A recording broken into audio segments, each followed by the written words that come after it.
এর আগের এপিসোডে আপনি দেখেছেন দাসপুর গ্রামের কালুয়া নামে এক কৃষককে এক ভয়ানক নারী মূর্তি এসে নির্মমভাবে হত্যা করে। পরদিন সকালে কালুয়ার লাশটা তার জমিতে খুঁজে পাওয়া যায়। এরপর এই কথা শুনে মোড়ল চমকে গিয়ে বললেন, আপনি কি বলতে চান? আমি বলতে চাই এই ধরনের রহস্যময় হত্যা আরও হতে পারে। সমস্ত গ্রামবাসীকে সতর্ক থাকতে হবে। যতদূর আমি কালুয়াকে জানতাম, কালুয়া ঈশ্বরের প্রতি একেবারেই বিশ্বাস করত না। হয়তো এই কারণেই ওর মৃত্যু হয়েছে। এইটুকু বলে সাধু গ্রামবাসীদের দিকে তাকিয়ে বললেন, আজকের পর তোমরা প্রত্যেকে দুপুরবেলা নিজেদের জমির কাজ সেরে যে যার বাড়ি চলে যেও। মনে রেখো, সন্ধে পর্যন্ত যদি কেউ জমিতে কাজ করে তো সে মৃত্যুর হাত থেকে বাঁচবে না। কিন্তু এমন কতদিন চলবে? আমি এই ঘটনার ব্যাপারে সমস্ত কিছু জানতে জঙ্গলের ভেতরে একটা যজ্ঞ করতে যাচ্ছি। ততক্ষণ তুমি গ্রামবাসীদের খেয়াল রেখো আর নিজেও সতর্ক থেকো। এইটুকু বলে সাধু খুব ভালোভাবে কালুয়ার লাশটা দেখে বলল, কালুয়ার লাশ বলছে ওকে কোনো চুড়েল, পিশাচ বা ভূত মারেনি। তবে তোকে কে মেরেছে সেই ব্যাপারেই তো আমি জানতে চাই। সে যেই হোক, সবচেয়ে আলাদা। তখন রাত বেশ গভীর। বিমলা কাকিমা নিজের ঘরে শুয়ে এক মনে ছাদের দিকে তাকিয়েছিলেন। তার চোখের সামনে বারবার গৌরীর মুখটা ভেসে উঠছিল। বিমলা কাকি শুয়ে শুয়ে একটা অস্বস্তি বোধ অনুভব করছিল। এমন সময় হঠাৎ তার কানে একটি মেয়ের চিৎকার ভেসে আসে। তিনি ভীষণভাবে ভয় পেয়ে যান এবং ভয়ে এদিক ওদিক দেখতে লাগলেন, কিন্তু আশেপাশে কাউকেই দেখতে পেলেন না। অগত্যা তিনি আবার শুয়ে পড়লেন, কিন্তু যেই তার চোখটা আবার ছাদের দিকে পড়েছে, অমনি একটা ভয় আর আতঙ্কে তার শরীরটা যেন কেঁপে উঠল। কারণ সামনেই ছিল সেই ভয়ানক মূর্তি যে কালুয়াকে নির্মমভাবে হত্যা করেছে। সেই নারী মূর্তিটা একটা গিরগিটির মতো ঝুলে ঝুলে বিমলা কাকির দিকে তাকিয়েছিল। বিমলা কাকি চিৎকার করতেই যাবে, ঠিক এমন সময় সেই ভয়ানক নারী মূর্তি বিদ্যুৎ গতিতে ছুটে এসে বিমলা কাকির ওপর ঝাঁপিয়ে পড়ল আর তার তীক্ষ্ণ ধারালো নখগুলো বিমলা কাকির গলায় বসিয়ে দিল। তিনি চিৎকার করার শেষ সুযোগটুকু পর্যন্ত পেলেন না। কিছুক্ষণের মধ্যেই ছটফট করতে করতে তার প্রাণবায়ু বেরিয়ে গেল। পর মুহূর্তে সেই ভয়ঙ্কর নারী মূর্তি এক লাফে ছাদে গিয়ে উধাও হয়ে গেল। পরদিন গ্রামবাসীরা তার লাশটাকে ঘরের ভেতর থেকে উদ্ধার করল। লাশের অবস্থা দেখে সমস্ত গ্রামবাসীরা ভীষণ আতঙ্কিত হয়ে পড়ল, কারণ বিমলা কাকির শরীরটা শুকিয়ে কাঁটা হয়ে গিয়েছিল। এমন মনে হচ্ছিল যেন কেউ তার শরীরের সমস্ত রক্তটা চুষে খেয়ে শেষ করে ফেলেছে। তিনি গ্রামের সবথেকে সম্মানিত মহিলা ছিলেন। তার পরিবারে আর কেউ ছিল না। সমস্ত গ্রামবাসীরা মিলে শ্মশানে তার শেষকৃত্যের ব্যবস্থা করল। জগমোহন নামে একজন ছিলেন। বিমলা কাকি তাকে নিজের ছেলের মতোই মানত। জগমোহন মুখাগ্নি করতেই যাবে, এমন সময় সেই এলাকার একজন ইংরেজ অফিসার, যার নাম এডওয়ার্ড, তিনি ঘোড়ার পিঠে চড়ে সেখানে উপস্থিত হলেন। তারপর আদেশের সুরে জগমোহনের দিকে তাকিয়ে বলল, দাঁড়াও, আমরা জানতে পেরেছি এই গ্রামে একজন মহিলার মৃতদেহ পাওয়া গেছে। এইটুকু বলে এডওয়ার্ড ঘোড়ার পিঠ থেকে নেমে জগমোহনের সামনে এসে দাঁড়ালো। জগমোহন তার দিকে তাকিয়ে বলল, হ্যাঁ হ্যাঁ স্যার, ঠিক শুনেছেন, উনি আমার কাকি বিমলা। জগমোহনের কথাটা শেষ হওয়ার সাথে সাথে ওই ইংরেজ অফিসার জগমোহনের গালে একটা চড় বসিয়ে দিল। যদি যাই হয় তো সবার প্রথমে তোমার ইংরেজ অফিসারকে জানানোর প্রয়োজন ছিল। খবর আছে ওই মহিলার নাকি ভয়ঙ্করভাবে হত্যা হয়েছে। আমি তার লাশ দেখতে চাই। এইটুকু বলেই অফিসার চিতায় শুয়ে থাকা বিমলা কাকির কাছে পৌঁছে যায়। কিন্তু বিমলা কাকির লাশটা দেখা মাত্রই প্রচণ্ড ভয়ে দুপা পিছিয়ে গিয়ে সে বলল, ও মাই গড, এই ধরনের ডেড বডি তো আমি এই প্রথমবার দেখছি। আর পোস্টমর্টম হবে, তারপরে তোমরা গ্রামবাসীরা লাশটা পাবে।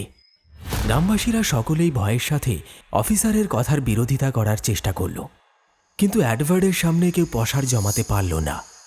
কিছুক্ষণ পরেই কয়েকজন ইংরেজ সিপাহী এসে বিমলা কাকির লাশটা নিয়ে এক হাসপাতালে পৌঁছে যায়। তাদের সাথে অ্যাডভার্ডও ছিল।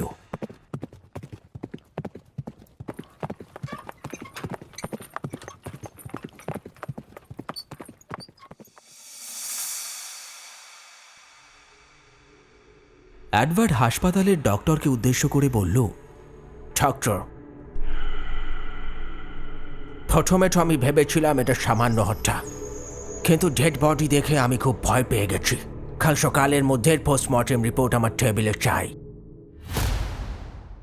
এইটুকু বলেই অ্যাডভার্ড সেখান থেকে চলে যায়। রাত হতে হতে গ্রামের আবহাওয়া খুব খারাপ হয়ে গেল। ঠান্ডার সাথে সাথে প্রচণ্ড বৃষ্টি শুরু হলো। ফাদার কাঠারি গ্রামের শুনশান এলাকায় তৈরি হওয়া চার্চের একেবারে সামনের দরজায় দাঁড়িয়েছিলেন। হঠাৎ তীব্র শব্দের সাথে ভয়ঙ্করভাবে বিদ্যুৎ চমকে উঠল। সেই মেঘের গর্জন এতটা তীব্র ছিল যে ফাদারের বুকটাও ধরাস করে উঠল। ফাদার দ্রুত পায়ে চার্চের ভেতরে চলে গেলেন, তারপর পায়চারি শুরু করে দিলেন। ফাদার পায়চারি করতে করতে গডের কাছে প্রে করতে লাগলেন। তখনই কোথা থেকে একটা জোরালো হাওয়া বয়ে ভেতরে ঢুকে এলো, আর একটা কালো ছায়া মূর্তি ফাদারের থেকে কিছুটা দূরে গিয়ে দাঁড়ালো। ফাদার সেই কালো ছায়ামূর্তিকে দেখে ভয়ঙ্করভাবে চমকে উঠলেন। হঠাৎ করেই চার্চের ভেতরের সমস্ত মোমবাতিগুলো নিভে গেল। ফাদার চিৎকার করে বললেন, কে তুমি? কে? পর মুহূর্তেই সেই কালো ছায়ামূর্তি বিদ্যুৎ গতিতে ফাদারের সামনে এসে দাঁড়ালো। অন্ধকারের ভেতর থেকে তার নীল রঙের জ্বলন্ত চোখ দুটো দেখে ফাদারের বুকটা ধরাস করে উঠল। কম্পিত স্বরে তিনি আবার বললেন, কে? কে তুমি? তুমি কে? তখনই ফাদার সেই ছায়ামূর্তির গুরু গম্ভীর কণ্ঠস্বর শুনতে পেলেন।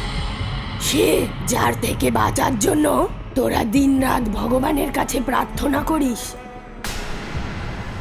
কিন্তু বোধহয় তোর মনে ঈশ্বরের প্রতি সত্যিকারের শ্রদ্ধা নেই ফাদার।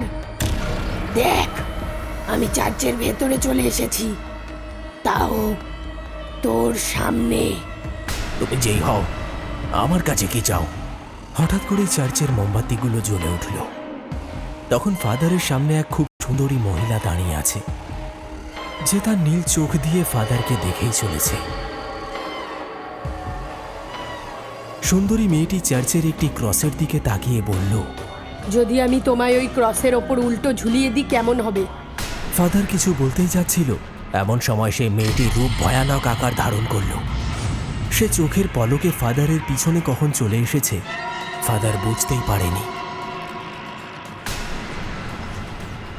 সেই ভয়ানক মেয়েটি তার ধারালো দাঁত ফাদারের গলায় ঢুকিয়ে দিল। ফাদারের একটা তীব্র আর্তচিৎকার চার্চের ভেতর প্রতিধ্বনিত হয়ে গেল। ফাদারের মৃত্যুর পরে সেই ভয়ঙ্কর মহিলা অস্বাভাবিকভাবে হাসতে লাগল। তখনই চার্চের ভেতর একটা বিদ্যুতের ঝলকানি চমকে ওঠে, আর সেই ভয়ানক মেয়েটিও ওই চমকে ওঠা বিদ্যুতের সাথেই কোথায় যেন উধাও হয়ে যায়। পরদিন ফাদারের ডেড বডিটা চার্চের ক্রসের ওপর উল্টো হয়ে ঝুলতে দেখা যায়। তার লাশের ওপর সহস্র কোটি মাছি ভন ভন করছে। ফাদারের লাশটা দেখে সবার চোখে মুখে ভয় ফুটে ওঠে। কিছুক্ষণের মধ্যে সেখানে ইংরেজ অফিসারদের ভিড় জমে যায়। অ্যাডভার্ড তার অফিসে বসে বিমলা কাকির পোস্টমর্টেম রিপোর্টের জন্য অপেক্ষাই করছিলেন। ঠিক তখনই একজন ইংরেজ সিপাহী সেখানে এসে অ্যাডভার্ডকে বলল, স্যার, কিছুক্ষণ আগেই আমরা জানতে পেরেছি কাছারি গ্রামের চার্চে ওখানকার ফাদারের লাশটা চার্চের ভেতরে উল্টো ক্রসের ওপর ঝুলতে দেখা গেছে। লাশটা একেবারে হলুদ হয়ে গেছে, আর লাশটার ওপরে খটি খটি মাছি ভনভন করছে।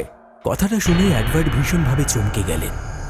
তখনই সেখানে হাসপাতালের ডক্টর এসে উপস্থিত হয়। তার হাতে একটা ফাইল ছিল। ডক্টর ফাইলটা অ্যাডভার্ডের হাতে দিতে দিতে বলল, আমি আমার 20 বছরের অভিজ্ঞতায় এমন হত্যা দেখিনি।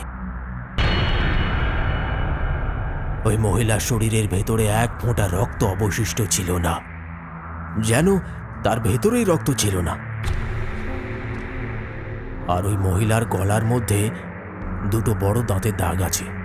যাই হোক, আমি তো এসব কথায় বিশ্বাস করি না, কিন্তু আমি ওই লাশ দেখে খুব ভালোভাবেই বলতে পারি যে এইরকমভাবে হত্যা কোনো মানুষ অথবা জানোয়ার করতে পারে না। এইটুকু বলেই ডক্টর সেখান থেকে চলে যায়।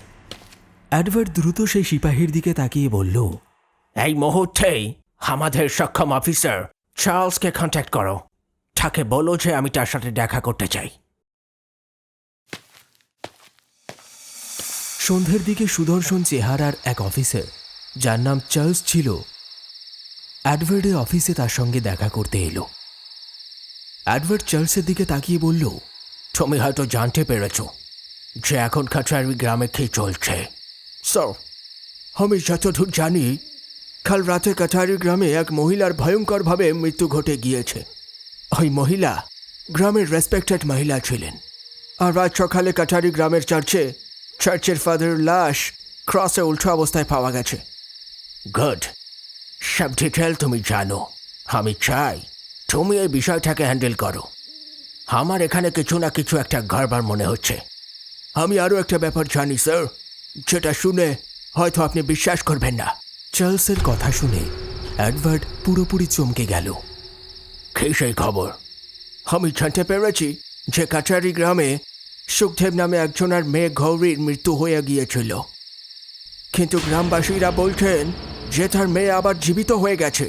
তারাও এটাও বলছে যে যবে থেকে তার মেয়ে জীবন পেয়েছে তখন থেকেই মৃত্যুর মিছিল গ্রামে শুরু হয়েছে। এটা সেই সুখদেব নয় তো, যাকে আমরা অনেক দিন ধরে সন্দেহ করছি যে সে আন্দোলনকারীদের সাথ দিচ্ছে? ইয়েস স্যার, উনি সেই সুখদেব। তাহলে তুমি এখন থেকেই এই ব্যাপারে ছানবিন শুরু করে দাও। আমি তাড়াতাড়ি রেজাল্ট চাই। আসলে কে সেই ভয়ানক মেয়েটি যে কালুয়া আর বিমলা কাকি এবং চার্চের ফাদারকে নির্মমভাবে হত্যা করেছে? চার্লসকে এই রহস্যের জট খুলতে পারবে? এই সবই রহস্যের সমাধান করতে আমাদের সঙ্গে থাকুন আগামী পর্ব পর্যন্ত।